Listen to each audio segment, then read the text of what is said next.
Okay, Beto O'Rourke's running for president. He just confirmed it in El Paso. There was a Vanity Fair article that came out that seemed to suggest it, and he just referred to his presidential run.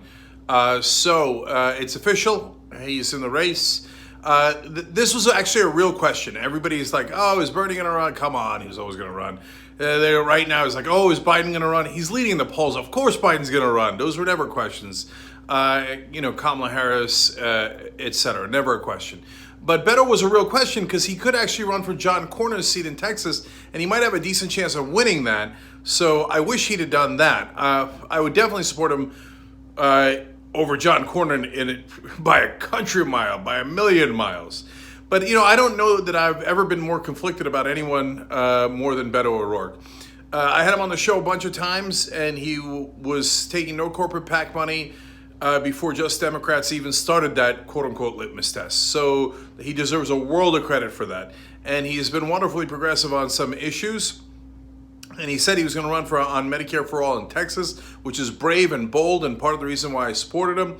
But then in the middle of the campaign, and we saw it with our own eyes, we covered it on the Young Turks, he switched on a bunch of issues. And then all of a sudden it wasn't Medicare for All, and it was Medicare for Some, and expanded access to healthcare. That's not Medicare for All.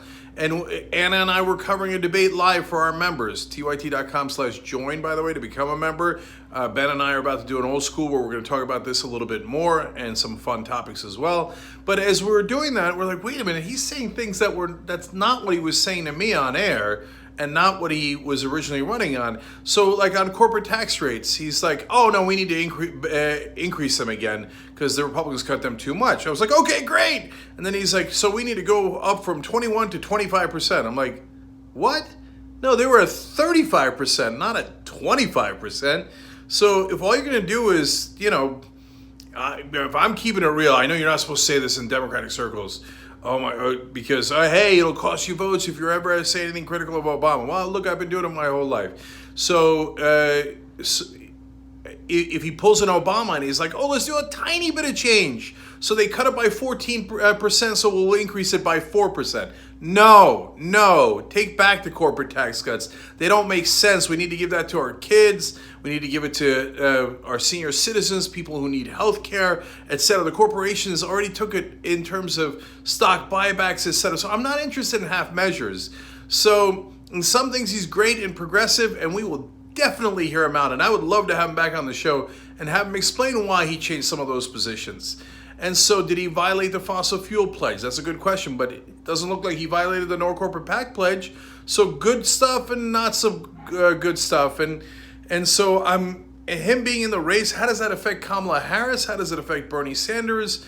Do people believe he's a real progressive? And will they continue to believe that as they find out more and more about his record? Look, I knew that he was not part of the Progressive Caucus, which was a little weird. And he's part of the New Democrats. That's the more conservative faction. That didn't make any sense to me.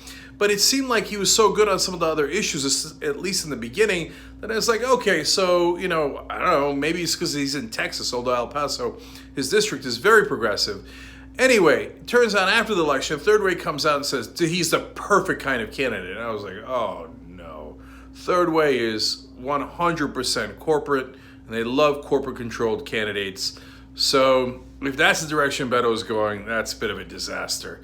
So it certainly is going to be more interesting, though. And, you think you know who he's going to take votes away from, but you never really know. And people are strange and they don't act in expected ways. He probably should take away votes from more establishment candidates like Kamala Harris or Joe Biden, but he might not because people might think he's super progressive because that's what they heard on TV. So it's going to be a wild ride this 2020. Looking forward to seeing how it turns out.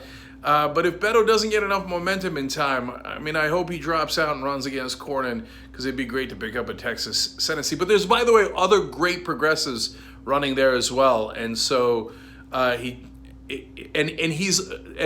by the way, one last interesting thing about him, the only guy who could even hope to match Bernie Sanders in small donations. Another reason why I thought he was interesting and a good candidate to begin with, he did a lot of things right.